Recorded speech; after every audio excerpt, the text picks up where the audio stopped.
What's up, everybody? Welcome back to another episode of the GRP. Back at it again on another Thursday. Wishing it was Friday because this week sucks. It's like dragging, and I just want it to be over. But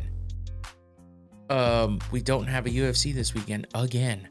So we went a couple weeks and we got our fix, and now no UFC this weekend. So that's disappointing. But we had a great card for UFC 311 and a great watch party that we had a lot of fun on. So we got to recap some of that. And we got to talk about some other combat sports stuff because there's some other things going on this weekend that don't have anything to do with UFC. Well, kind of don't. I feel like my hat's crooked, so I keep messing with it. I've been doing it since I got in the room. I don't know what the deal is. It's driving me crazy, though. But so, we got other combat sports events going on this weekend. Bare knuckle boxing. There's like a PFL / somewhat Bellator. I don't even know. I didn't even prep a visual for that one because it's too confusing. It's kind of annoying. It's an overseas card. There's only one decent fight on it. And I don't know. It feels kind of pointless. So who cares?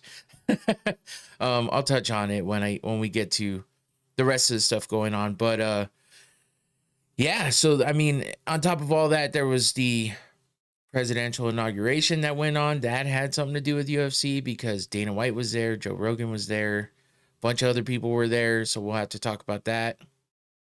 And then in the bare Knucklemania 5 is happening this weekend, and that's gonna showcase some ex-UFC fighters as well. So everything in combat sports tends to revolve around UFC at some point or another. It's kind of crazy, but it's true. And that's why I cover it. So some of these celebrity boxing things you see, some of these just other events and stuff like that you see going on, I'm covering because it's combat sports for one, and for two, it usually has something to do with some ties to the UFC somehow or another.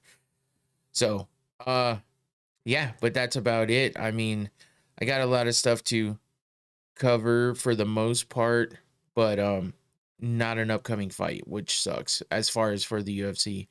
And that's what I'm used to talking about the most, but that's okay. I like to branch out here and there with other things, so we'll have some fun with that. And before I get too deep and before I forget, because I actually looked down and remembered, I want to give a shout out to my sponsor, Noctane Smelling Salts. That's these right here. These special, magical, rock sounding bottle because it is smelling salts. And if you haven't tried them, you should. Let's see. Is it going to focus? It's not going to focus. That sucks. There it is. Look at that. Nice bottle. And you know what's cool? I just got a brand new bottle, and I didn't want to bust that out right now because I wasn't ready. But I got a brand new bottle in the mail today because I ordered a backup and a second one. So I have this one, but this one's going to stay in here or vice versa. I'm not sure yet. But that's how good they are. I bought a second bottle so I don't have to remember to put it in my bag when I go to work because I forgot it all week this week, and I've needed it a couple times, and it's pretty shitty. So I bought a backup bottle. That's how much I like these. That's how much I use these. These are a little harsh because the red cap is the most potent, but there's other ones that you can try. An entry-level one is a white cap.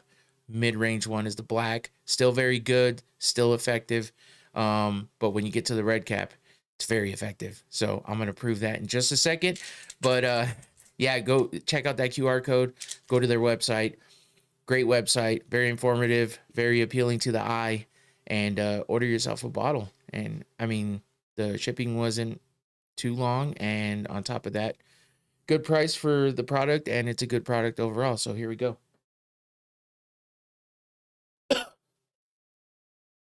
Ooh, it's a second or two of harshness, but it's well worth it to be alert and to get a little bit of an adrenaline rush, and yeah, just to get me going. So go check it out. Noctane Smelling Salts as I drop them. Thank God the cap was on it. Go look at that QR code right there, and get yourself a bottle. Check it out. Infinity in the chat. What's up, Infinity? He knows all about the smelling salts too. And he has himself a bottle and enjoys them as well. So go check it out. Thanks, Noctane, for the sponsorship. Appreciate that. And I got it this time ahead of time instead of forgetting and doing it in the middle of the show and not showing the QR code. That's that's one of my problems sometimes. I'll get all wrapped up and hyped up right away, and then my eyes watering because that's how good that was. But damn, yeah, I mean, when I drive for work and stuff, I get sleepy, I get tired. Those things wake me up real quick, like, so they're fun. And then when we do trivia and stuff on Technically Unsound podcast, we hit them as kind of a bit, but kind of a alert, wake up, get ready for this type stuff, and it works. So I was getting all kinds of answers right last night, but go check out Technically Unsound. And yeah, we go live Wednesdays and Sundays, 8 p.m. Arizona time. Have some fun with some different things out there. So check it out. DJ Infinity, who's in the chat, is on that show as well. You can check him out. But anyway, yeah, so as far as, there's nothing else really going on this week for me, except for trying to just survive and get through the week, because this has just been one of those weeks. It drags. It's been just, I don't know, work is up and down, trying to guess what to do all week because we're in between waiting on other people to get their stuff done on projects. I feel like I've said that a lot lately, but it's the truth. We have projects going on, but we have to wait on other people with stuff before we can continue. And I'm just dreading that because it's like, what do we do now? What do we do now? Usually we have so much work, we don't know what to do with it, but the year's just ramping up, you know, the beginning of the year and stuff. And everyone's finally getting back into the regular motions. And yeah, so it's a little slow going, but we have stuff going on. We just have to wait for everyone to catch up, I guess. Sometimes we're a little too good, I guess, and we're a little too fast. I just noticed that my bottle was in the frame, and I don't usually have that there, so that was bugging me. So anyway, yeah, that's about it. Nothing else going on this weekend. No UFC, so I guess focus on the next event over the weekend, which is the Saudi Arabia card featuring Israel Adesanya versus Nasruddin Imavov. That one's actually a pretty good card. Let me touch on that one real quick, just because that is the next event, and since I'm not previewing it till next week, a quick little preview. Adesanya versus Imavov for the main event. We got Shara Bullet versus Michael Venom Page. That should be a damn good fight, actually. Sergey Pavlovich versus Jairzinho Rozenstruik. Saeed Nurmagomedov. Nurmagomedovs, man, they're all over the scene right now. Khabib coaching everybody. Umar that just fought at 311 last weekend. We got Usman Nurmagomedov, who's Umar's brother, fighting in that Bellator/PFL card that is happening this weekend. And I say Bellator/PFL because technically they're fighting for the Bellator title. It doesn't make sense because I just talked about how they basically went away with Bellator altogether. It's confusing, and that's why no one pays attention, because it's like, make up your fucking mind. What are you doing? Get your fucking shit together. My God. I didn't even play the drop. I just said it. Maybe I should play it anyway. Get your fucking shit together. My God. There you go. Got to do it right. Let's see who else. Ikram Aliskerov versus Andre Muniz, and Mohamed Naimov versus Khan Phiily. So of course there's going to be a bunch of names that are going to be hard to talk about, but in the, let's see, prelims, Faraz Zaim, who had that crazy knockout in his last fight. Terrence McKinney had a few big knockouts of his own. Jasmine Jasdavicius versus Mayra Buena Silva. That should be good. So yeah, some good fights going on that card. I believe, yes, that's going to be an early card. The prelims, Arizona time, start at 7 a.m. That's insane. The main card is going to be at 10 a.m. So that's going to be an early card. I wake up early on the weekends, not by choice. I'm used to waking up at like 5 a.m. every morning for work. So I don't know. I guess I'm just acclimated to that, and I wake up early, chill with my dogs. So I guess I'll be waking up and watching some fights. Not a damn problem with that. It's a real good way to wake up and just watch some fights in the morning. So that'll be next weekend, not this weekend. This weekend, no UFC, like I said. So just prepare yourself for that. At least we're coming back with a good card, and it'll be fun. Other than that, I guess there's not much else to talk about except for the topics at hand. So let's go ahead and get into that with combat sports news starting first. I gotta actually push it again. There we go. So as I mentioned, the presidential inauguration happened on, what day was that? Couple days ago, 3 days ago, I guess. Whatever, who cares? But the reason why I even bring this up, obviously it's a big deal in America because the president's getting inaugurated and all that good stuff. But and Trump's back in office. A lot of people happy, a lot of people not happy. I don't give a shit about that. I'm not here to talk about that part. I'm here to talk about the fact that we got big names and faces from the UFC showing up all over the place in these things. So this was from the night before the inauguration at the like dinner party slash blah blah blah, whatever the fuck it was. And we had Dana White and Joe Rogan there. Obviously, Trump went on Joe Rogan's podcast and had did a full episode there. I mean, maybe not as long as normal Rogan podcast, like 3 hours plus, but I mean, he went on for like a little over 2 hours and it was good. So Rogan did his thing like always, and it was a good podcast. So with that, he also fully endorsed Trump. So now Trump had like everybody that helped him, get elected. So he says, so everyone else says. And, he had them all hanging out and around for all this, couple nights of events or whatever. But yeah, it's just crazy to see Rogan and Dana White. Dana White's been fully engulfed in it because he's been, supporting Trump for a while. Trump comes to the events. They do the whole Avengers walkout type thing, which is funny. But yeah. And of course, just having them being at all these events is insane. How many times do you see Rogan in a suit with a bow tie? That's crazy. Dana White as well. You don't see him doing that a lot.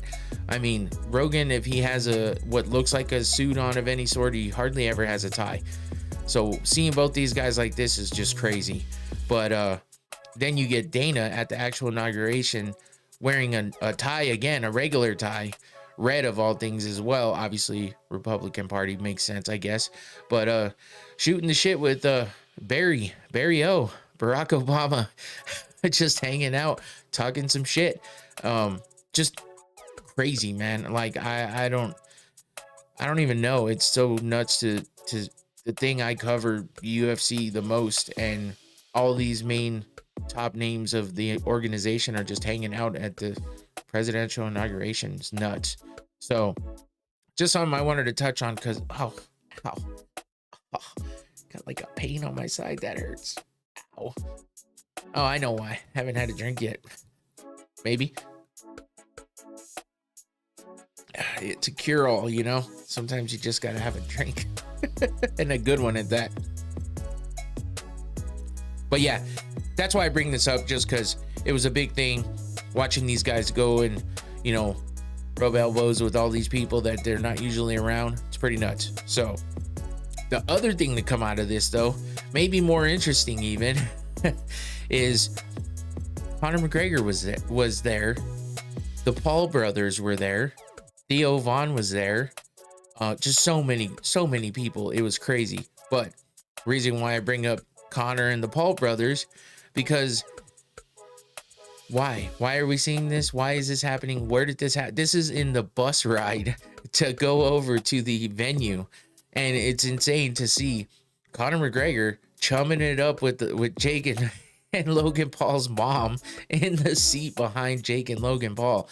Now, obviously, Jake made that face for a reason, because these guys know how to do social media, right? They know how to take a picture. They know what to do. Both of them look like, what the fuck? While their mom is all smiles in the back with Conor's crazy ass with that huge vein popping out of his fucking head. Because everyone else is here, he's way the fuck up here. And we can speculate why.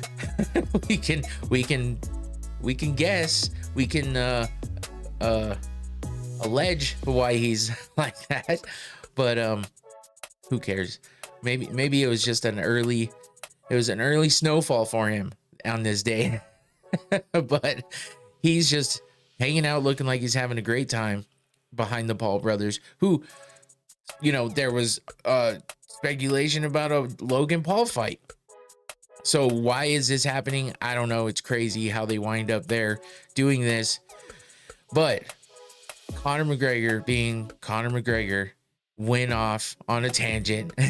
So it wasn't all smiles. It wasn't all fun and games. He did talk some shit in true Conor fashion. But you didn't hear much from Logan. I mean, you didn't hear much from Jake Paul, but you heard a lot from Logan, and he was kind of funny with it. So let's play this clip and listen to what Conor's crazy ass had to say. Here we go. It's all sweet here, it's all sweet here, yeah. You kept your mouth shut, you did. I thought we were going to get the fight down, you were very quiet. What did you think the best course of action was for that? You were giving all this stain of this, stain of that, you're f***ing control with the WWE. So they're basically, I think they're talking about the fight and why Logan all of a sudden was out and why it's not happening or whatever. But who knows what's actually happening with that? Because then, you know, the rumor turned into, oh, Logan's going to focus on the WWE and his career there. So KSI was going to jump in and fight Conor. But these were all just rumors. You know, there was nothing signed. There was no official anything. I think the last thing I heard from Dana White was that this wasn't happening at all. Conor's not fighting any of them at any point in time. So who knows anymore? But they're talking about it here. And Conor, of course, is talking fast and with that accent, and Logan's playing it up like, what the fuck are you talking about? Here we go. Nope. All this I didn't hear the last 5 seconds. That was in the air for us. I didn't hear Yes, bring it home for me. It's 8 a.m. How? This is the real deal, yeah? In front of you, you know that. So he said, this is the real deal here, confronting you, because he's looking at both of the guys that have talked shit to him online. One that he was rumored to fight, one that he kept saying he wanted to fight. Jake Paul called him out a bunch of times, and now he's there talking to them and to their face. So, and he's hyped, as you can see. You know that, bro. So we'll look here, we'll do it. He wouldn't do what? 190, 195? I'm doing 90. He was sick. He was sick over it, yeah. So he goes from talking weight with Logan to just saying he's sick. Like, what is he? What? And obviously you can see how confused they are, but we'll see what they say right now. He was sick. I'm sick. You're sick. I'm going to slap the head out the two of yous and KSI. I'm going to slap the shit out of the two of yous and KSI. This is when the real shit talking starts. No! Yous are mixers to me. You understand that? Side jobs. A little side job. No, yeah. you can't even do your main job. How you gonna do a side job? Oh, that was a burn by Logan, because he's saying you two are side jobs, and Logan says you can't even do your main job. How you gonna have a side job? Oh man, I don't like to give the Paul brothers too much credit, but that was fucking good. That was good. You know, that's what I'm afraid of November stage. Simmer down, boys. Bro, it's crazy being on a bus with you, bro. Like if there's a dolly, bro, you're going through a window. And that one was a little hard to hear. I had to listen to that one a couple times, but Logan said it's a little crazy being on a bus with you. I'm just waiting for a dolly to go through a window. Obviously, we know Conor threw a dolly through a window when he's going after Khabib and his team after they kind of smacked up Artem Lobov, who was his friend at the time. And obviously there was criminal charges pressed against him for that because of broken glass that took a couple fighters out of their fights for that night. People got glass in their eye, traumatized the shit out of Thug Rose and everything like that. So Conor just wilding like always, and Logan's hitting him below the belt here, but it's all fun and games. It's all sweet here. Oh, that was it. I forgot. I thought there was more, but that was it. So, you know, they still did their thing. Here's Jake again, looking away because he's got to show the disrespect. Logan has to just be playful and funny. And of course, Conor does what Conor does. So, I mean, this was all just interesting because of the fact, the interaction, the exchange of words. Conor's just flying off the head. I mean, he's crazy. He's crazy. He's either, like Infinity said, he's probably drunk. yeah, he's drunk or he's high or both. Who the fuck knows at any point in time with Conor. Maybe he's just hyper. I highly doubt just these smelling salts did that to him. But maybe maybe he knows something we don't. I think no, I don't even know what to say. Conor's just wilding out always, and it just keeps going, and it kept going with the BKFC fucking press conference, and we'll talk about that in a little while too. But of course, he's all wrapped up in BKFC because he's part owner. They put him out in front of everybody in the cameras and stuff because it obviously brings views, holds people's attention. So Conor, being Conor, does his thing with the Paul brothers, and surprisingly, there was no incidents as far as I know. They was just back and forth talking shit like always. But that's about it that came out of that. All interesting, funny stuff, and you know, who knows, because Conor did say something in there about how about in November or something like that, when they were sitting on the bus. We don't know really what that means, but there had to have been real talks because of how, I guess, passionate Conor was about all that. How he's talking about the WWE puppeting Logan, when Logan was actually, Jake was the one saying that Conor's a puppet for Dana White and has to do what Dana White says and all this other shit. And you know that hurts Conor to hear that, because he thinks he's the boss of everything and he's the big man and everybody does everything according to how he wants it done. So with all that being said, this shit was crazy. I can't believe that they even put them on the same bus together, much less sitting right next to each other, behind each other, in the same vicinity even. I'm sure there were some people that were a little apprehensive about all that, but Theo Von was also on that bus sitting across from them. And at one point I did see a clip. I didn't see it going around too much, but I did see a clip where he was like saying something to Conor like, keep your hands off Pam. And that's the Paul brothers' mom. So just Theo Von being himself, like always, funny as hell. There was another clip of Theo Von falling out of his chair. I guess everyone's just kind of talking about whether or not the Paul brothers kind of fucked with his chair, where it gave out on him and he fell backwards. That was kind of funny too. But yeah, just some weird kind of off the wall shit that happened at this inauguration, that's usually like stuffy and serious, and you got all these characters that were at this event and doing crazy shit. So I just had to cover that for a minute, especially for the Conor stuff. But moving on to the Misfits boxing event that happened this past weekend. And why would I cover this? Because Darren Till fought.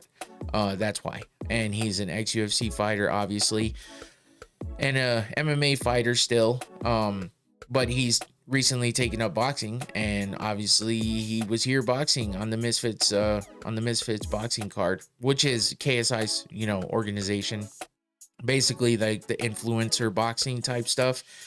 And he was supposed to fight Tommy Fury, but Tommy Fury backed out of the fight because Darren Till kept threatening to kick him in the head if things got crazy.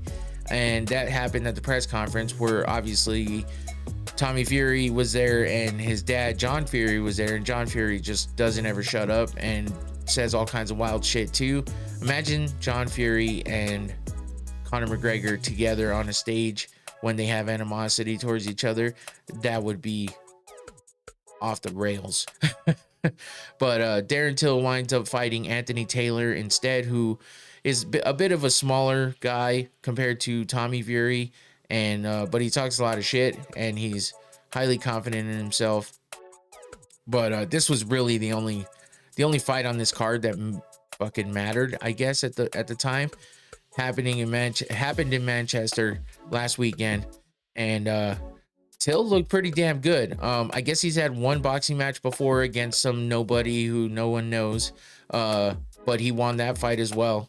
And Darren Till wins this one too against Anthony Taylor, showing off his boxing skills, looking pretty good while doing it. And he got some knockdowns throughout the fight. I don't know what's up with these socks that he's wearing. It looks like I heard someone say it looks like socks that should be worn under a suit with how like kind of transparent they are. And it's just weird. Like, why would you wear these socks? It looks funky, especially with white shorts on. I don't know what the fuck he was doing. But anyway, knocks down Anthony Taylor, winds up getting the TKO. Anthony Taylor looking like he doesn't know what the fuck just happened on the ground and on all fours here, while Darren Till looks at him like, you suck. But Darren Till did the damn thing and put on quite a show. So looked pretty skillful, and now we wonder like what's gonna happen. Can Tommy Fury stop acting like a little bitch and step up and fight Darren Till like he was supposed to, seeing that he was obviously professional enough to just box in this fight and do his thing and, you know, get through it without any issues. I did see a little bit from the highlights and stuff that Darren Till was doing a little bit of some dirty boxing in there, you know, kind of looking like he's clinching a bit with one of his hands while throwing punches with the other. But that happens all the time when MMA fighters are in boxing. It happens with regular boxers against each other too. So nothing that was too serious, nothing that was too crazy, but in the end, Darren Till gets himself a nice TKO over Anthony Taylor and looks pretty good while doing it. So we'll see what's up next for him, whether it be more boxing or maybe make his way back to MMA. So moving on to the event I was talking about happening this weekend, probably the best event happening this weekend. After that smelling salts, my nose is now nice and runny, so that's fun. But it's been that way lately because the weather changed. It's been cold, wind, you know. So yeah, I'm sorry if I keep sniffling. But we have BKFC Knucklemania 5 happening this weekend on Saturday. Happening in Philadelphia, home of the Underground King, Eddie Alvarez. He's facing Jeremy Stevens, Little Heathen. Both these guys coming from the UFC. Both of them having fought there before. You know, obviously Eddie Alvarez, a former champ in the UFC. He was a champ in Bellator, I believe, too. And yeah, he's just he's been around for a long time and been a big name for a long time. Jeremy Stevens, never a champ, in contention for a while. He did his thing too, but that's one of the things Eddie Alvarez had to say in the press conference, talking shit to him about how he was never a champ, he never will be a champ, he's not on his level, and that's all he can really say about him. And that's all it needs to be said, really. But Eddie Alvarez has gotten stopped in bare knuckle fighting before, and he's gotten beat up. And Jeremy Stevens has, you know, he's done pretty well there as well. So that's what Stevens had to say against him. We also have Mick Terrell, I think it's Terrell, versus Big Ben Rothwell. Ben Rothwell also being a former UFC fighter. That's big boy fight there in the co-main event, and then under them would be a big women's fight. Taylor Starling versus Rowdy Beck Rawlings, who was also a UFC fighter at one point in time. Rawlings is a banger, Infinity said. Yeah, she can. I don't know if you're talking looks wise or if you're talking fight wise, but fight wise definitely. Looks wise, the hair throws me a little bit, but we got battle of the you know this was coming, battle of the OnlyFans girls here, because both these girls, man, face though. Oh, okay. Yeah, no, I'm not disagreeing at all. Both these girls are pretty good looking, actually, when you see them in certain ways. In the ring, it's a little bit of a different story, but they fight bare knuckle. I mean, these girls can throw down, so they're not always gonna be, you know, butterflies and rainbows. But they have OnlyFans, so if you want to see a different side of them, a lot of different sides of them, you can go check that out. Both of them are not shy, I can say that much. So should be a good fight there, though. Both these girls can, I'm not gonna say that. Both these girls can throw some punches and can fight well. I'll say that. I was about to say something that probably wouldn't have sounded good. Let's see. Not a whole lot going on the undercard. There's about 13 fights on this card, which is pretty typical for a fight card. You know, a lot of Philadelphia people, Pennsylvania people, or yeah. Oh, what? Oh, I totally. Hold on. Trying to figure out what that said. I can't even say that guy. I'm not even gonna, you know what? I'm not even gonna name him. Who else do we have on this card? I was gonna go through and name some of these fighters, but I can't even read that name, much less say it. So, and that one either. Not a lot of well-known people on the not a lot of well-known people on this card. So yeah, can't really talk much about everyone else because I don't know everyone else. And you know, I don't follow BKFC that closely. It's mostly the big fights. I think a lot of people are that way. But if you watch the card, it's fucking entertaining. There's gonna be blood. That's for goddamn sure. Everyone gets bloodied up unless you get like a one punch knockout. And that's happened before too. Seconds in, one punch, done. It's happened. But there's a lot of action because obviously you can just punch. That's all you can do. But so everyone goes toe to toe and starts throwing right away. So you're gonna see a lot of cuts. You're gonna see a lot of blood because it's bare knuckle, and that's why the UFC uses gloves, because if they didn't, a lot of people would be breaking hands. There's tons of cuts and fights would get stopped because of that.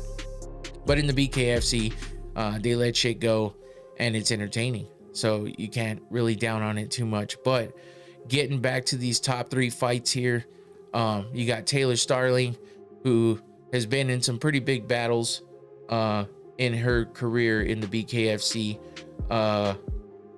If you watch her weigh-ins, you'll be entertained. I can say that. If you go to her Instagram, you'll be entertained. And like I said, she has an OnlyFans as well. So if you're down for that, go check that out too. But she's coming off a loss to Britain Hart, who's the girl on the top, actually, that she has fought before, and lost that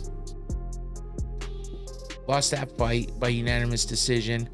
It's been like a win-loss for her. She's fought for the belt a couple times, but hasn't, I don't believe she's been a champ. So no, it doesn't look like it, but she has fought a lot of girls that have OnlyFans. It's hard not to say that when I know that, because I'm looking at 1, 2, 3, now 4 with this one. 4 fights against OnlyFans girls. So the BKFC has a lot of those, which is crazy because it's one of the most brutal fucking organizations out there, one of the most brutal sports out there, and yet you got these girls who basically depend on their looks to get paid and doing things on camera, and yet they fight in this bloody, brutal fucking boxing match. So props to them too, because you know, in order to do that and not be worried about your looks because you know you're gonna heal and be fine, more power to you. So that's happening here. Let's see, her record is 1, 2, 3 losses with 1, 2, 3, 4, 5 wins. So she's 5-3 overall in the BKFC, going up against Beck Rawlings, who was the champ at one point in time, I think early in the days of BKFC. She's on a hell of a losing streak. Oh my god, she has 4 losses in a row in the 3 losses in a row in the BKFC. The other one is in some other boxing organization, but she lost twice to the champ, Christine Fajeda, and then she was the champ back in 2019. But she's also fought Britain Hart as well, but she beat her. She fought in BKFC 1, so she's been around for a while. 2018, it seems like BKFC 1 BKFC was started, and that's when that event took place. She went on a three fight win streak, including getting the title, and then looks like she went back to MMA for a couple fights, and then back into BKFC. So yeah, and she fought for the title a few times, but hasn't been successful and hasn't won in the BKFC since 2019. So she's looking to get back in that win column here against Taylor Starling, which I'm an idiot and I forgot to change that picture there. But there's some pictures of Bec Rawlings with that bare knuckle punch. So that's happening on this card. Moving on to the big guys. Mick Terrell, as you see here, look at that picture on the bottom. Holy fuck. You see a lot of that happening in these fights. The punches with the blood coming off of them. So if you're squeamish, this might not be the thing for you to watch. But this is a title fight. It's a BKFC heavyweight championship. Mick Terrell, who you see here, versus Ben Rothwell. Terrell is on a 4-fight win streak, including two title fights, which he won his first one and then defended it once against Lorenzo Hunt, which was a crazy fight if I remember right. Before that, he was there is some other, so bare knuckle boxing, he fought there and was a champ there as well. So he's had quite a few bare knuckle fights, fought in Super Combat World Grand Prix as well. So he's been around fighting since about 2014, doing kickboxing and bare knuckle boxing. So pretty big dude, the champ right now. And we got Big Ben Rothwell, former UFC fighter, getting in there. He's been doing big things in BKFC as well. It seems like he's kind of built for this. He's fucking gigantic, as you can see in these pictures. He's coming off of a win, actually 3 wins. He's on a 3-fight win streak with wins over Todd Duffy, Josh Copeland, and Bobo Bannon. Todd Duffy, ex-UFC fighter as well. That was an injury in the round 1. That was his last fight in April of last year. Let's see, he's been in bare knuckle since 2022. Not sure. He's had a couple canceled bouts in between, but his 3 fights. So he's 3-0 in the BKFC. Before that, he was in the UFC 2021, where he lost his last fight, and then he got out of the UFC. So he's fighting for the title here. Let's see if he can get some BKFC gold. But I guarantee that's going to be a hectic ass fight with the big guys fucking throwing heavy punches and trying to bust each other up and bloody each other up and get that title. And that brings us to the main event. Eddie Alvarez, the Underground King, coming from Philadelphia, in his home state or home city, looking to get a big win over Jeremy Stevens. As you can see here, he fought Chad Mendez, where he put on a pretty good fight there. He lost his last fight to Mike Perry, who's the king of violence. I mean, that's what they were fighting for, because Underground King, obviously, and both these guys are violent as fuck. We know Eddie Alvarez put on some crazy fights in the UFC, always in just crazy wars. So it's hard not to talk about him when you talk about the king of violence. But he did lose to Mike Perry in that fight back in December of last year. So it's been about a year since he's fought. He went to split decision with Chad Mendez, but he got the win there. That was in April of 23. Before that, he was in one championship. So he's 1-1 in the BKFC. Before that, he was in one championship for a while. After getting out of the UFC in 2018, he started in one championship. In 2019, didn't have the best record there. Looks like he had 1 win and 2 losses and 1 no contest.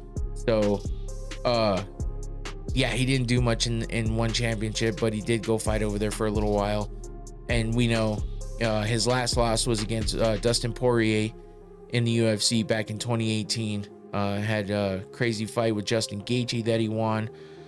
No contest against Dustin as well. Lost his title to Conor McGregor back in 2016 when Conor became a 2-division champion. But yeah, Eddie Alvarez came in and beat Rafael dos Anjos and won the title in that fight back in 2016. So wasn't able to defend, unfortunately, but he was a UFC champion. And, you know, with everything he did in Bellator too, being the champ over there, fought Michael Chandler in some wars a couple times.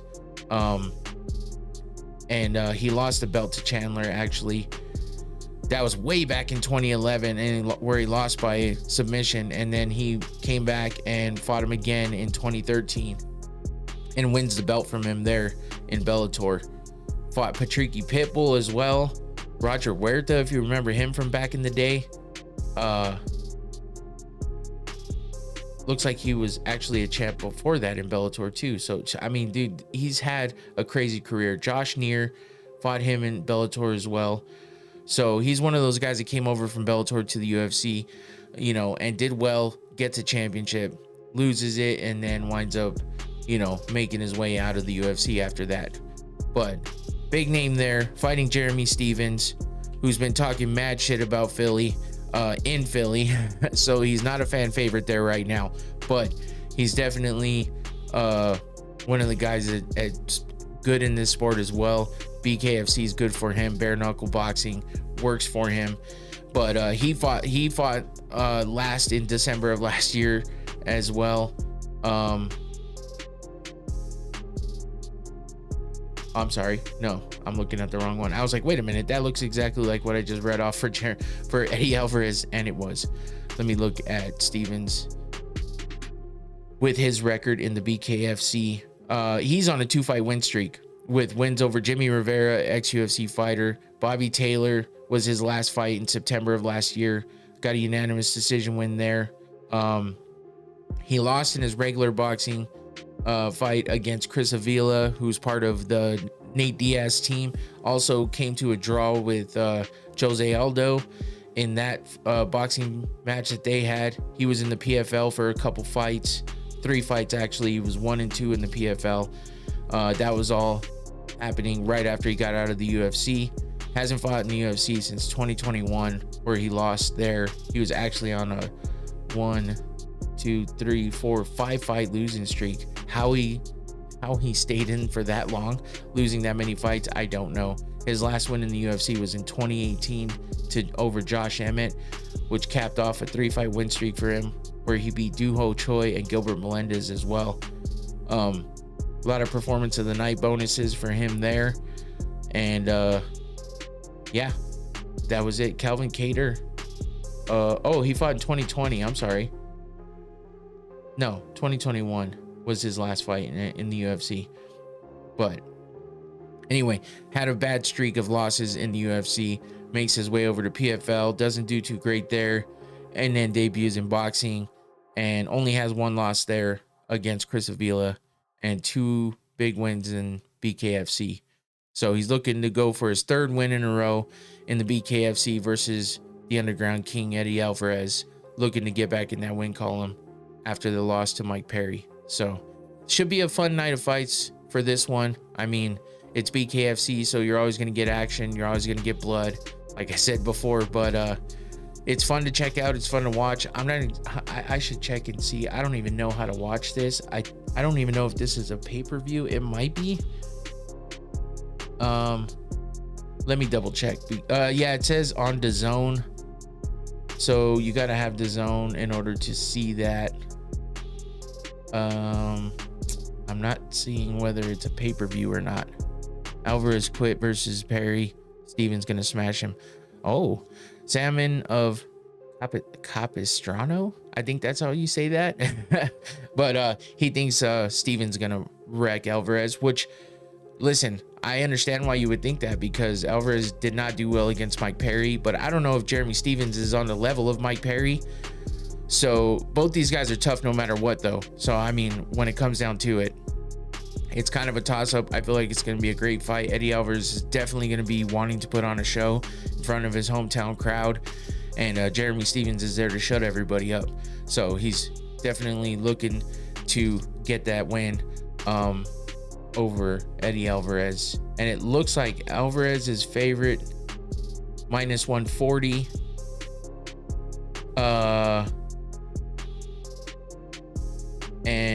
let's see. Terrell is the favorite in the heavyweight bout, -270 over Ben Rothwell. And Beck Rawlings is the favorite in that fight against Taylor Starling, -170. That's coming straight from the BKFC. The BKFC website. So, and it does look like it's a pay-per-view because it says buy now. They don't really put it out there, so, but I'm assuming you buy it from DAZN. Not sure what the price is or anything like that. I'm definitely not going to spend money on it. I'll be looking to see the highlights when it's all over. And that's just because I buy all the UFCs and that's expensive enough. So yeah, that's your big event happening this weekend. I guess I should talk real quick about even though I didn't put up any visuals, I don't have any visuals to put up, I should say. Let's look at the Bellator fight out, or Bellator PFL fight, whatever you want to call it, happening this weekend as well. Let's look at that real quick. This is PFL Road to Dubai Championship Series is what it's called, but right under that it says Bellator lightweight title fight. So fucking confusing. We got Usman Nurmagomedov versus Paul Hughes. Once again, like a battle from back in the day. We got Dagestan versus Ireland happening on Saturday. Looking at the card, let's see if we can find this real fast. I should have prepped a little more on this one, but at the same time, like I said, it's just one of those things. It's confusing as it is. I can't even find it. I can't even find where to see the rest of this card. That's how confusing PFL. Okay, here we go. Nemkov versus Johnson, Magomed versus Kelly. I guess that would be a decent fight. Ahmed Magomedov versus Nathan Kelly. Nathan Kelly's pretty good, so that could be a good fight. 11-2 Nathan Kelly versus Magomedov 10-1. And just like that, it takes me out of there. Okay. I think this is Vadim Nemkov versus Tim Johnson. Nemkov is 18-2, Tim Johnson 18-10. That's a heavyweight fight happening there. Let's see if there's any other names on this card. It does not look like it. I don't recognize any of these guys. So that's what you get when you're watching PFL. Unfortunately, it'd be nice if they had more recognizable names, if they put together, but I guess this is like championship series, road to Dubai, whatever the fuck, international stuff. Maybe that's why, I'm not sure, but that's happening as well on Saturday. So if you want to watch that, you can check that out too. Where am I at? Oh, okay. Next thing up, before we close out combat sports news, we got Clay Guida being removed from the UFC roster because he was released from the UFC. If you remember, Clay Guida, Chris Weidman, Anthony Smith, and I think there was one other guy that all fought on the same card. Maybe it was just them three. And Dana was asked, what should these guys do, considering they all took a loss, they all haven't been winning, and they're older guys in the sport right now, older guys in the organization. And Dana said straight up, without hesitation, they all need to retire. And Clay Guida is not the guy you would see retiring quickly, even though his record is not the best, up and down with all the wins and losses. But yeah, he got released from the UFC, so it is what it is. No official retirement or anything like that, but he was released. Anthony Smith talked about retiring after that emotional fight that he had the last time when he fought Dominic Reyes. And you know, he was emotional over his friend and coach that passed away, and he wasn't in a good headspace. Talked about retirement, but apparently he wants one more. Whether or not they'll give it to him, I'm not sure. But I also saw something about him wanting to go to Power Slap, which is insane. And they told him no. So I don't know what that's about. It's kind of crazy, but yeah, it's sounding like he's gonna have one more MMA fight in the UFC before completely retiring. So, but Clay Guida has ended his UFC career now, being released by the UFC. And with his age and the fact that Dana said that about him, we won't see him back in the UFC. So it's unfortunate. We've got a lot of great fights out of Clay Guida. He's just an animal, and yeah, cardio for days, even after losing, even after, you know, 5 rounds, 3 rounds, whatever else he's done, he's always running around, jumping around, never stops. It's crazy. But we'll miss all that. But I mean, I feel like it might have been about time for him. So good luck, Clay, on whatever you do next, man. And thanks for all the great fights. Moving on to one more retirement. Chris Weidman, as I mentioned before, was talked about needing to retire as well. You know, he got that nasty leg injury against Uriah Hall, and he broke his leg the way that Anderson Silva broke his leg against Chris Weidman. So that was a crazy event and weird irony that happened. You know, Chris Weidman winds up breaking his leg the same way Anderson Silva did on a checked kick. So he had a lot of complications with that, a lot of surgeries and stuff that had to do with that. Took him a long time to get back, but he comes back. Doesn't fare too well initially, but looked okay, and then had a couple more fights and just didn't do well. So it was time for him to retire. And with Dana saying, you know, that it was time for him to retire, I guess he took that to heart and was like, okay, I guess that's it. You know, with all the struggles and stuff, it sucks to go out on a loss like he did, but you know, either way, it was about that time. So thank you to Chris Weidman, former UFC champion. He was the man. He's the first guy to beat Anderson the way he beat him. It was crazy. First guy to beat Anderson, and you know, beat him for the belt like he did. So that was a big feat for him. Went on for, you know, to defend the belt a few times and did pretty well in the UFC. So you can't really down on him. I was not the biggest fan of Weidman for a long time because he beat one of my favorite at the time, my favorite fighter, Anderson Silva. And I was watching live in Vegas after going to the UFC Fan Expo when he beat Silva, and I was like so happy to be watching the fight live in Vegas. I wasn't at the fight, but I was in Vegas watching the fights, and I was excited, you know, and then that happened and he beat him. So I was kind of salty about that for a little while, but he went on to have a great career. He won me over. I don't mind the guy, but it was about time for him to, you know, call it quits because after the injuries and everything else, it's just one of those things, man. It's when it's time, and I'm glad he recognized it before he suffered more injuries and had to go through more surgeries. So good luck to Chris Weidman. He did say, I'm retiring from the UFC. So I don't know what that means. A lot of people speculated that maybe he's going to try to go somewhere else, maybe fight different opposition and see if he can do better, because the UFC is the top of everything. It's the elite.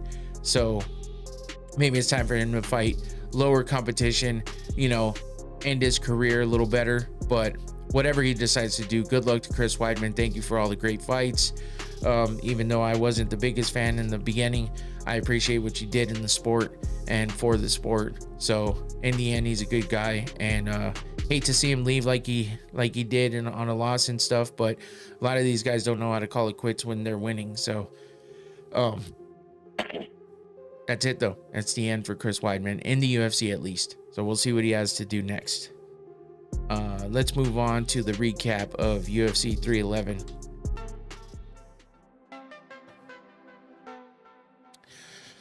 So we had the change of opponents in the main event. We had Islam Makhachev was supposed to be fighting Arman Tsarukyan, and instead, like 24 hours ahead of time, he gets a change of opponent because Arman winds up getting a back injury.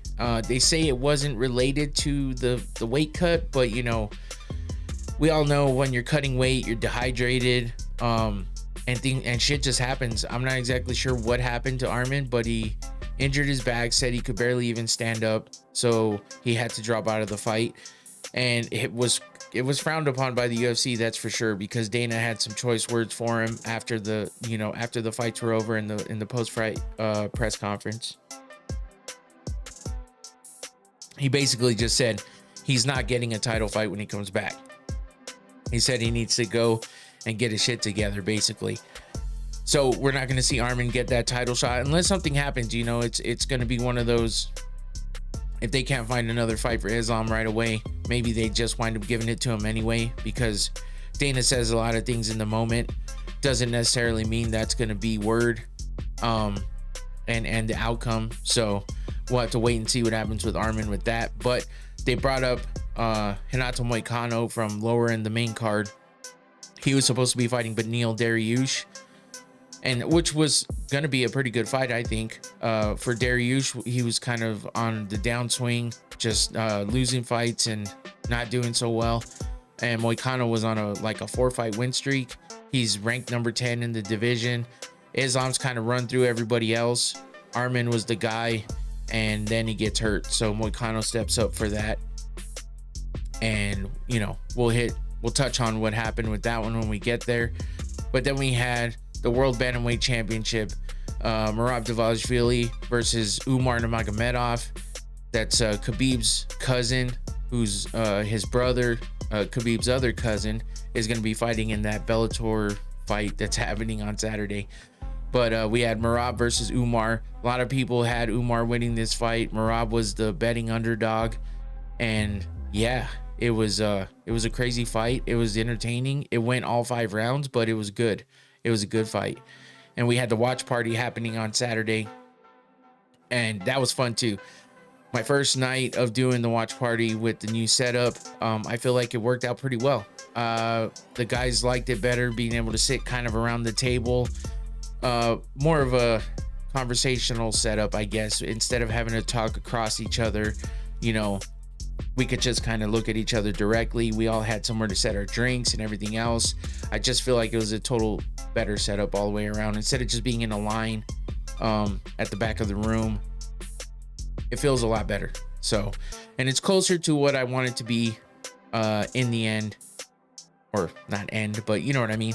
My goal is to make watch parties a little different. At some point or another, I might have a different kind of setup, but for now, this is what I have to work with. So I made it work, and I think it works a lot better with the new setup. We had the TV up top, which we were watching the fights on. A little bit of a different feel, but we get the bigger screen. It was nice. Everyone's kind of focused on that. Clark was a little out of it for the first half because he was watching the Lions game, which unfortunately for him, his team loses. He's fanatical about his sports and his teams that he roots for, especially the Lions. So, and of course he has bets, so he has money on the line. And unfortunately for him, he lost that one. So he was a little quiet there for a little bit. Infinity rubbed it in some, but that was funny. And yeah, it was a good time overall. Josh was here, my buddy Josh. So we had a good time in the watch party, and hopefully we'll have a lot more to come. Maybe some different guests. I've been trying. Patrick was on the podcast for a while back in, when I first got started. He made a few appearances. We've been trying to convince him to come to Tucson and watch it with us live, but it has yet to happen. We had it scheduled once and he had some stuff come up, so hopefully at one point in time we'll have that. Maybe I'll even have 4 people in here. That's going to be a little bit tight. 3 people worked out perfect. 4 people, I can make it work. It's just not going to look as smooth kind of, but I think I can make it work. So maybe we'll have that happen at one point or another. Maybe at some point Infinity might want to come back down and watch it in person again and be in the studio for the podcast. We'll make it all happen at some point. So lots more watch parties to come, so be on the lookout for that. Maybe not having one every single pay-per-view, but I try to have one every pay-per-view. So be on the lookout for that. But getting back to UFC 311, great card overall. A lot of fun fights. I would say there was a lot of decisions, but there was a lot of good fights regardless of the outcome. So the fight itself was fun, and the fight itself was good. The prelims started with 5 decisions in a row, and usually you're like, holy shit, that must have been boring. But it wasn't, because we had, I think, a total of 3 undefeated fighters overall in the card that came in undefeated and left with their first defeat, which is insane, because you don't usually have that happen. And a lot of times when I bet against an undefeated fighter, I lose that fight. So I started maybe not betting on those fights, or not betting against the undefeated fighter, but because it's the easy bet, right? So you think, okay, let's make some money, let's bet the underdog. But this time it was different. The underdogs came through. So let's start with Tagir Ulanbekov versus Clayton Carpenter. Tagir Ulanbekov comes out of this one with the unanimous decision win in the men's flyweight division. I don't know why I get tripped up on the weights all the time. I'm seeing it right there, but it's just a number. It doesn't tell me what it is, so I get mixed up. Anyway, men's flyweight division, Tagir Ulanbekov, as you can see here, gets the best of Clayton Carpenter, and that was the first undefeated fighter to get his first defeat in the UFC and overall in his career. And Carpenter was 8-0 before, and after this fight moves to 8-1. Tagir Ulanbekov 16-2 now after this fight. As you can see, gets the best of him there on the feet, a kick there too, wins the fight by unanimous decision. After that was Bernardo Sopaj versus Ricky Tercios. Ricky Tercios being an Ultimate Fighter winner. Sopaj gets a unanimous decision there in that fight. Nothing crazy happening there. That brings us to the second undefeated fighter to get his first loss in his career, and that was Renya Nakamura versus Muin Gafurov, and that was unanimous decision win there for Gafurov. Moves him to 20-6 in the men's bantamweight division, and Nakamura gets his first loss of his career. Was 9-0 coming into this one, leaves it 9-1, and Gafurov dominated pretty much the whole time. I mean, Nakamura showed a little bit of I guess he woke up for a minute and it looked like he might be turning things around, I think, in the second round, but he just couldn't overcome what Gafurov was throwing at him, and gets a unanimous decision loss in that one for his first loss of his career. That brings us to the first women's fight of the night. Aylin Perez, another OnlyFans girl, versus Carol Hosa. And if you couldn't tell, Aylin Perez is the one in the blue, because after every win of hers, she twerks everywhere, even on her opponent sometimes, which is disrespectful but funny and entertaining. Not the best looking girl in the world, but you know, she's definitely not shy on camera. I'll say that. Go check it out for yourself if you want to know what I'm talking about. But in the women's bantamweight division, she gets a unanimous decision win there over Carol Hosa. Nothing big or crazy happening with this one. It's just Aylin Perez brings a lot of attention because of her antics and stuff, and you know, she didn't go crazy in this one, but she did have a little altercation with Tracy Cortez, another hottie, but doesn't have an OnlyFans, unfortunately. There's a theme going on here. But she doesn't have one. But if you go check out her Instagram, that's always good. But Tracy Cortez, I guess they've had some beef, and they wound up bumping into each other. I don't know if it was the Fighter Hotel or where, but they had some words for each other in an elevator. And then Tracy Cortez went on TikTok and talked some shit. She was fired up. Looks like maybe they'll be having a fight somewhere down the line, if that all works out. But that was interesting. And that brings us over to well, we had Grant Dawson versus Diego Ferreira, unanimous decision there for Grant Dawson in the men's lightweight division. Nothing crazy going on in that fight either, but Grant Dawson's always fun to watch, so it was a good fight for him. 23-2 for him now. Diego Ferreira drops to 19-6. Next up was Bogdan Guskov versus Billy Alincana, I think that's how you say his name, making his UFC debut against the monster Bogdan Guskov. That's not his nickname, but he just looks like he looks like an evil version of Anthony Smith. That's what people say. But this was a light heavyweight fight with Bogdan Guskov coming out with a submission win over Alincana. Guillotine choke in the second round to get that win for Guskov.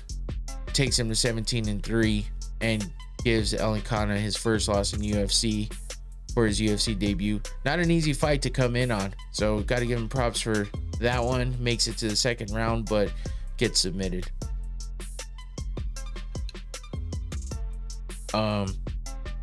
Next up, another undefeated fighter.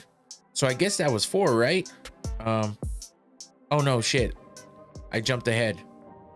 It was actually this fight first.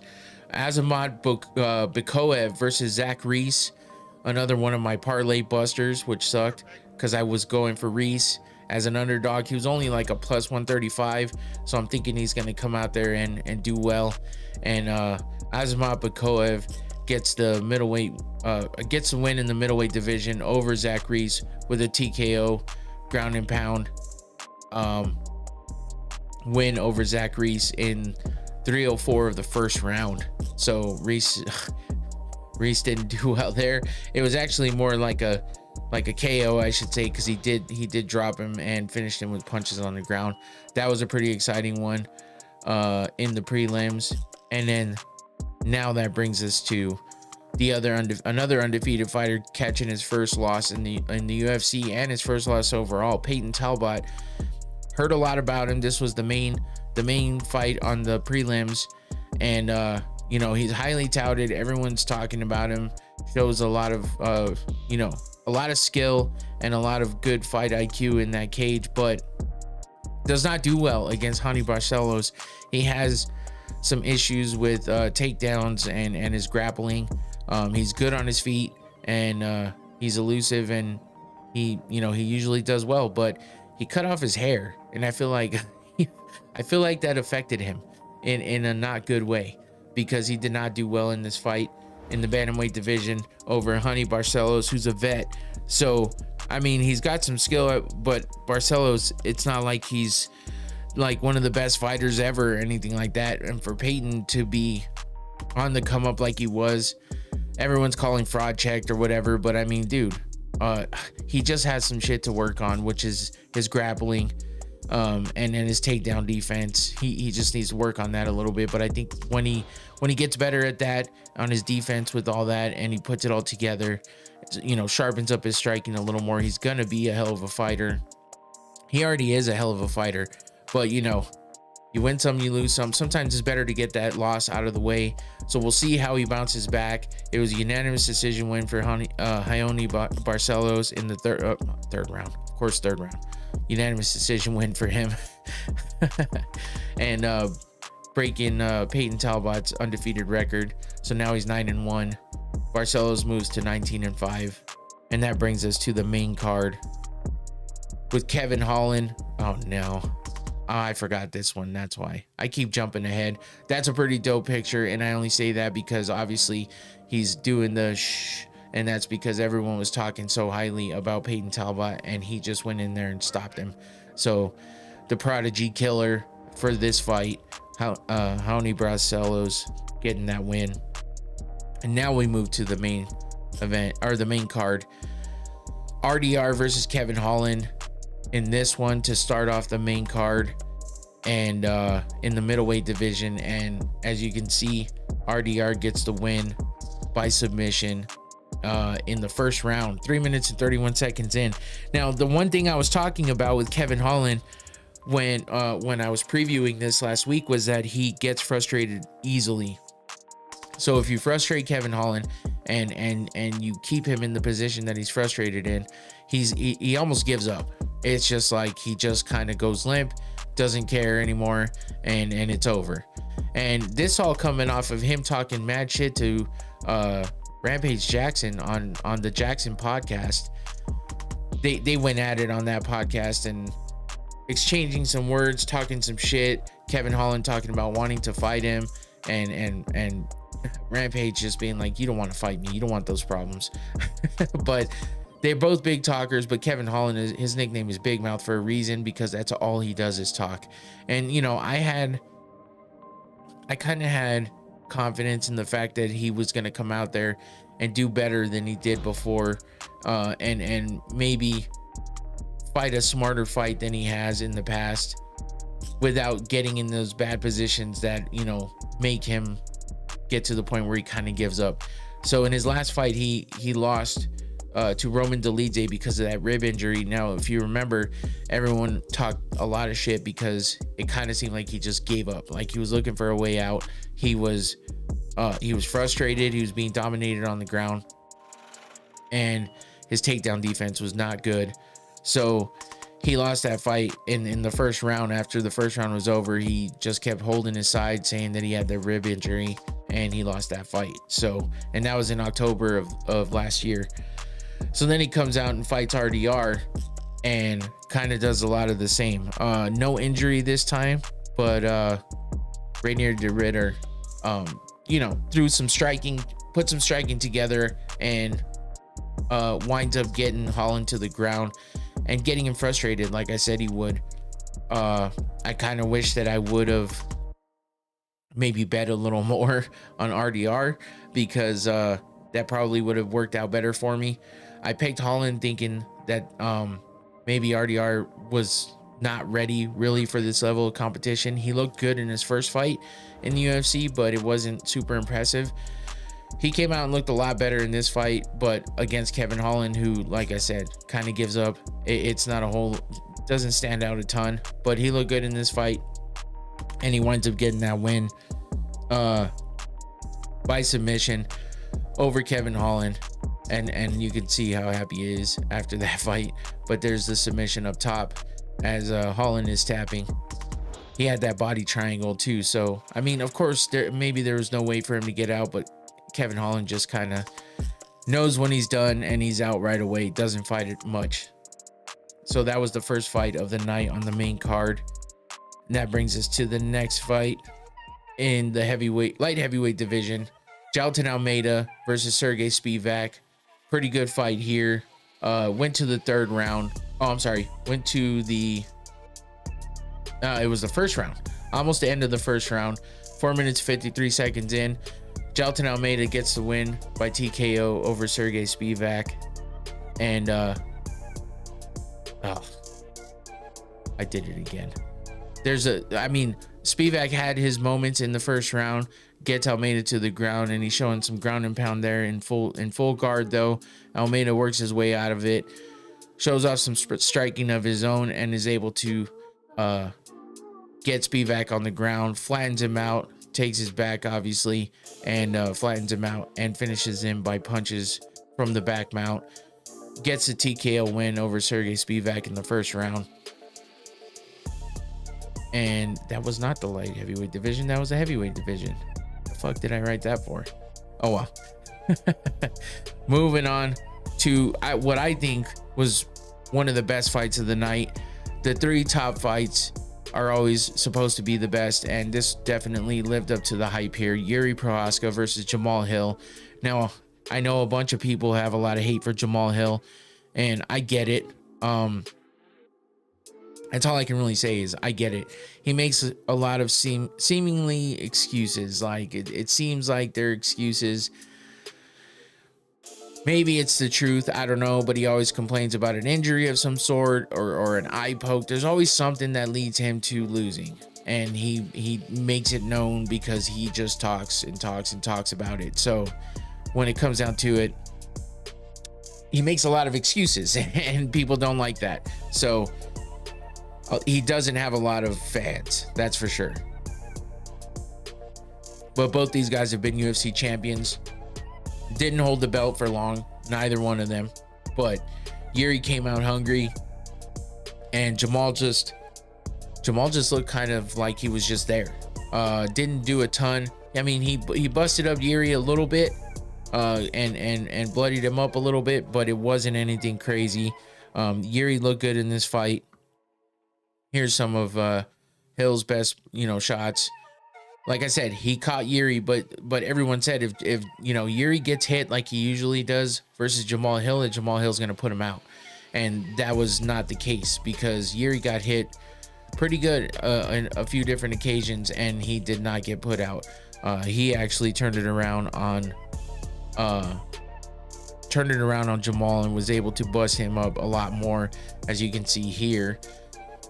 Some blood going on there on the nose of Jamal. Jamal's left eye was super fucking swollen pretty much by the second round, and Yuri was just getting the best of him there, and then Yuri gets the finish with the ground and pound after dropping him and getting him down to the ground. You can see how busted up Jamal Hill is there, but here's the aftermath. As you can see, Yuri was a little bloody too. That was in between rounds, I think, in between the second and third, and then you can see how busted up Jamal Hill's face is here. The nose is swollen, that eye is swollen shut, there's blood. So Yuri looked damn good in this fight. Everyone was talking about how he fights with his hands down and stuff like that, but seems like that's just his style. He did seem to defend a little better this time than he has in the past. But it seems like still the only guy that can beat him is Alex Pereira, but Alex Pereira is still the champ. So Yuri's got some work to do to make sure that he can find a way to beat Alex. So we'll see who they put him up against next. But with these two former champs fighting each other, Yuri gets the best of Jamal Hill, gets the win there after a fun fight. So I thought that was pretty good, leading us into the two co-headliners, the two title fights, starting with Merab Dvalishvili versus Umar Nurmagomedov for the bantamweight championship. As you can see, Merab gets the best of Umar, gets the win by unanimous decision. But Umar started off good, man. He started off hot in the first two rounds, came in looking like he was ready to go, but Merab has that crazy cardio. He's called the machine for a reason. But with Umar coming in, he's got striking a lot better than most Dagestani wrestlers. Umar has heavy hands, and if he catches you, he can put you out. But Merab didn't let that happen, even though Umar did land a few shots on him. Merab always seems to get busted up a little bit here and there, but nothing crazy, because he puts that pace on people that gets everyone tired, gets everyone just gassed out. And Umar started the first round looking great, landing punches, landing strikes, trying to take Merab down, doing everything. And that lasted for about a round and a half, maybe a little over a round and a half. But then Merab started to take over, and Merab just started catching him and with some punches of his own, putting his striking on display. It's not like Merab ever really strikes that much, and it's not like he has a ton of power, but he definitely outstruck Umar in this one, because by the end of the second round, he was already getting Umar worn out, and he was trying to tire him out, putting that pace on him. As I feel like I'm gonna sneeze. But Merab just did what Merab does. He's called the machine for a reason, and it's because he doesn't get tired. He gets the takedowns. He gets the best of the grappling, and then he starts to have fun with it. So he drags you to deep waters, and then he kind of laughs at you a little bit, and that's what we see here. He's throwing he's throwing Umar to the ground, pointing and laughing at him. You see Umar trying to take him down. He's defending easily, not even gassed, just smiling, laughing. You can see his eyes a little busted up, a little bloodied up. His nose always looks jacked, so he can't say much for his nose. But yeah, he just had some fun out there. After overcoming that first round and a half or so, he was like, that's it, this is my cage and I'm taking over. And that's what he did. He wasn't ready to give up his belt, and he did the best job he could, and he made it fun. You know, he did a lot of taunting in there, did a lot of laughing and pointing. No kissing this time like he did against Sugar, where he was kissing his back and stuff. But still a fun fight, and you know, still had his own fun in there, and comes out the winner, retains the belt, and continues on the championship path, holding that belt. They get the performance of the night bonus on that one. So did Yuri in the fight before. Actually, they got the fight of the night for this fight. All 5 rounds, unanimous decision win for Merab. Umar seems to think he won. I'm not sure exactly how he thinks he won, but most people said it was 3 rounds to 2. Some people even felt it was 4 rounds to 1, but in the end, it's a unanimous decision win regardless for Merab. Merab actually broke some records too. The most takedowns in UFC history with 92, because he's relentless with those takedowns, and he will get you down at some point. I think the only person he hasn't gotten down is Jose Aldo. Everyone else he's gotten down, and he's puts up record numbers all the time. And I think this surpasses GSP for the most takedowns in UFC history. But Merab seems to find a way to make it fun and find a way to make it interesting. He doesn't just take people down and lay on them. At least recently he hasn't. He does a little more with it, and hopefully it doesn't come around to bite him in the ass. But for now, he's still on top, still the champ, and breaking records too. So we'll see what he has coming up next. It's rumored maybe a Sugar Sean rematch, but nothing set in stone yet. So we'll be waiting to see who Merab defends his title against next. He's trying to come in and fight like as early as March, but I don't know that that's going to happen. He came into the fight with a nasty couple gashes on his shin. What sounds like he fell on some stairs or something while doing a run. I'm not exactly sure, but they were worried that the fight would get called off because of how bad his leg was. I guess he got like staph in his leg and stuff too. So it's pretty bad. Infections and everything else, never good. Umar had some kind of back issue, but I guess Merab had a back issue too. They both came in hurt. They both had problems with injuries, but mostly everybody does. But these guys, it was kind of known beforehand. And then Umar also blamed his loss on him breaking his hand in like the first round or the second round. And he says that's why he couldn't strike anymore. But who knows, you know, that kind of shit happens, and it's unfortunate, but it's part of the game.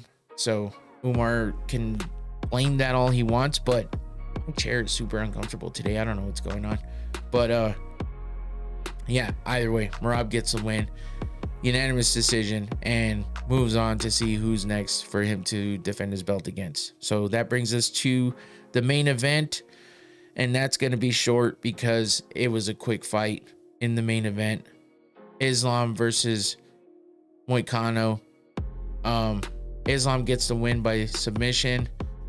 4 minutes and 5 seconds into the first round. You know, Moicano was game. He came in ready to go. He said he trains for 5 rounds all the time. He was training for Beneil Dariush, but he said he felt confident coming in against Islam. But that's the kind of guy that Moicano is. You know, he talks the shit, but he backs it up as much as he can. He never looks like he's given up in there. But this was a fast one for him, and I just don't think he's at the level of Islam yet, obviously losing that quickly. But Islam did what Islam does, and he was able to get the best of Moicano in the first round, winds up getting him down on the ground and puts on this crazy Darce choke that he's known for. That's how he won his last fight against Dustin Poirier as well. So don't know what's going to happen with Islam next. You know, Armin, there's Dana saying not going to get the title fight, so we'll see what they're going to do with Islam next. He talking about moving up. We never know anymore. There's just when somebody gets to this position where they've kind of beaten everybody in the top 10, it gets a little rough. So now we got to wait and see. Armin supposed to be the guy, and he kind of fucked that up. And even he agreed that he needs to maybe fight another fight before he gets the title shot again. So who knows what happened with all that? Who knows if we'll ever know? But Moicano stepped in. I respect him for that. He put up a decent fight, but you know, he's just not at that level yet. He needs to go back, have a few more fights before he can really get in there and compete with Islam or whoever winds up being the champ. It would have been crazy for Moicano to come in such a short notice and take the belt, but you know, it was a hell of an effort, and you got to give him props and respect the guy for it. So that was it. UFC 311. We had fun on the watch party. Appreciate everybody that showed support for that and came and took a little watch on the watch party. You know, you get a lot of views sometimes because people think they're going to see the fights. I can't show the fights. It's just the way it goes. So whether you were in and out quickly or you stuck around and had fun, I know we had fun. So I appreciate all the support and everybody that came and watched the watch party. Be on the lookout for the next one. Not sure if I'm doing the next month's pay-per-view or if you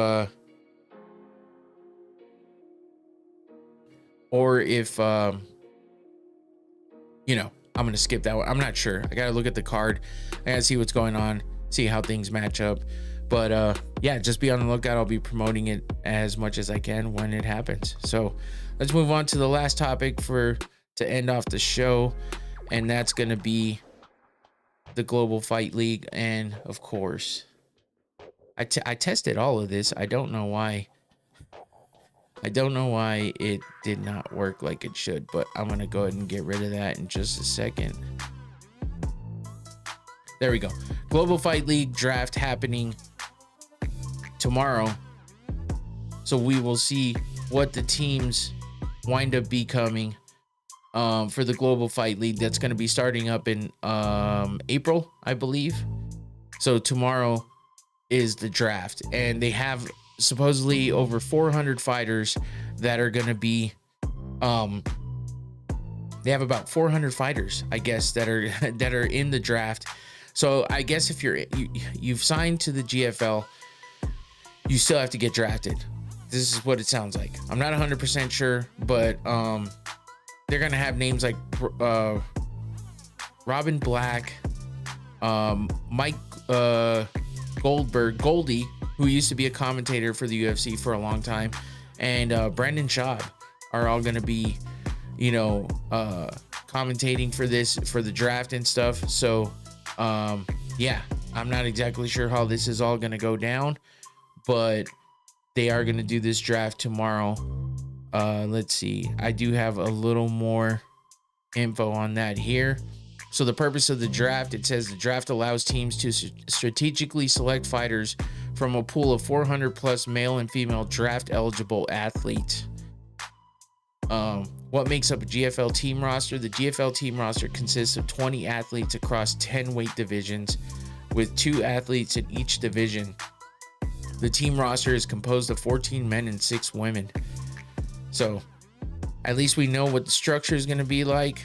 Let's see the teams, how many GFL teams will be there. The GFL, the Global Fight League's inaugural season will feature 6 teams representing 6 cities around the world. Look for the city announcement in January. So obviously that's where we're at now. And we have the announcements. I think there's only one thing that's TBD, so we'll get to that right now. So the Miami team will be managed by Thiago Alves, who fought in the UFC for a long time.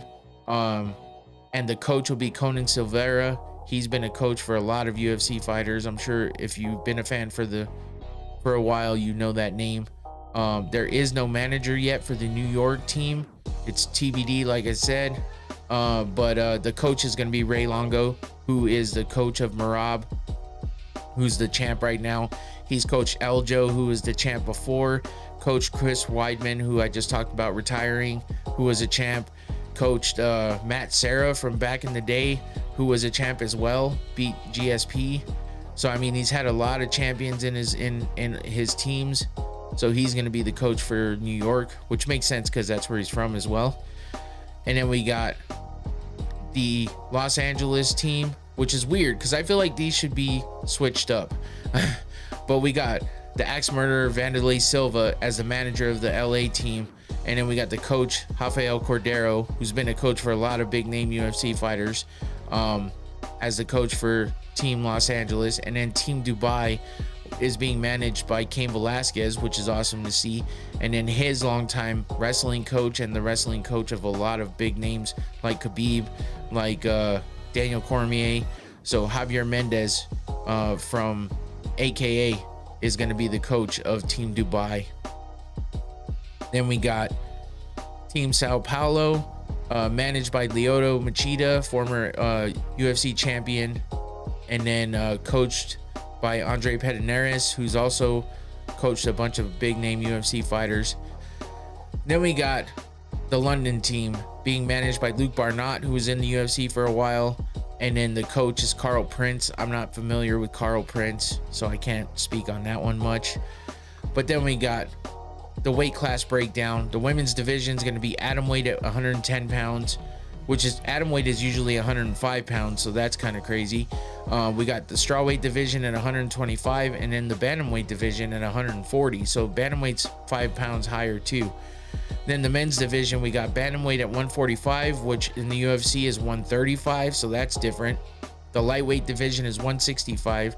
All these divisions are a weight class up, and I think it's because they're trying to, you know, kind of deal with the weight cutting situation, I guess. But no matter what, you're going to get weight cutting unless you just do something different, way off the wall different. So their weight classes are a little different. Lightweight's 165, middleweight usually 185 is 200, featherweight, oh, I guess I skipped over, my bad. Featherweight is 155, which is usually lightweight. Welterweight's 180, which is usually 170. Light heavyweight is 225, it's usually 205, and then heavyweight is 265. So heavyweight doesn't change, but everything else is about 5 to 10 pounds higher than normal. So that's interesting, a different way to do it. Obviously the GFL has the point system. They're doing a league, they're doing a season. They're gonna go regular season with the 6 teams, a semifinals with seed 1 versus seed 4, seed 2 versus seed 3, and then a finals with the 2 finalists to you know, determine the champion. That's how that breaks down. But we'll end it with this, because the other thing to remember, the good part about this is that if it all works out correctly, the fighters are going to get 50% of the revenue. So I mean, it's going to be a revenue share, right? 50% of the revenue is going to be, you know, handed out to the fighters, and then they're going to have a retirement fund and insurance funds. So they're going to have some kind of insurance, and they're going to have a retirement fund for the fighters. So that's what's supposed to set this apart, as well as they're kind of adopting the PFL season thing, even though the PFL just kind of gave that up. And then they're having this draft to determine the teams, you know, and stuff like that. So it's a little bit of IFL, a little bit of PFL, and just some different stuff in the mix. But these benefits seem to be the better thing for the fighters. We'll see if they come through with it though, and we'll see if it all works out, because a lot of people are doubting that this is going to work with the kind of setup and the structure that they have this with the seasons and the points and all that shit. It's a little bit different and a little bit crazy. But we'll see if it works out, and hopefully it does. I mean, we hope that it does, because if the fighters don't have anywhere to go but the UFC, that means the UFC can kind of dictate how fighter pay works, and we know that isn't the best. But yeah, that's it. So check it out. I think it's on DAZN. The draft might be on DAZN, and maybe other places too. Let me see if it tells me anything.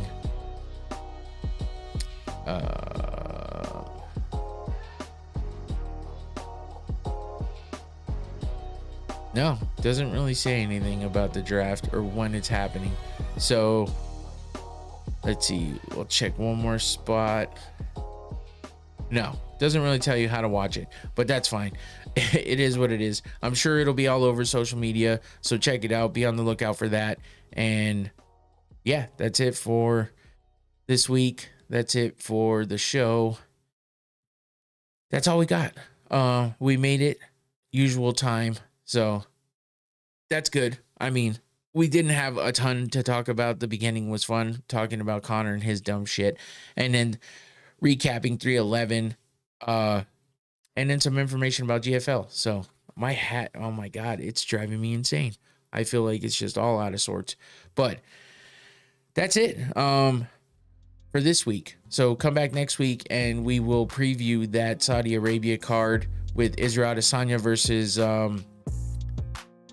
Imavov, I think, right? No, what the hell was it again? I gotta double check, because that's gonna bug me. How did I forget that? No. Oh yeah, it is Nasruddin Imavov. So that should be a good one. And so we'll preview that. We'll talk about any other combat sports news, just like always. So come back next Thursday, same channel, same place, same time, 7 p.m. Arizona time. Thank you to everybody who was in the chat. Salmon of Capistrano, DJ Infinity. Appreciate you guys. Thank you to everybody else that watched. Don't forget, you can listen on Spotify as well if you want to listen to the audio only. Don't forget to like and subscribe here. I appreciate that if you do. Help me grow the channel. But that's it for me. I'm out of here. Take it easy. Have a good one. Enjoy the fights if you watch any of them this weekend. Otherwise, we'll catch you back here next week. Take it easy. I'm out. Peace.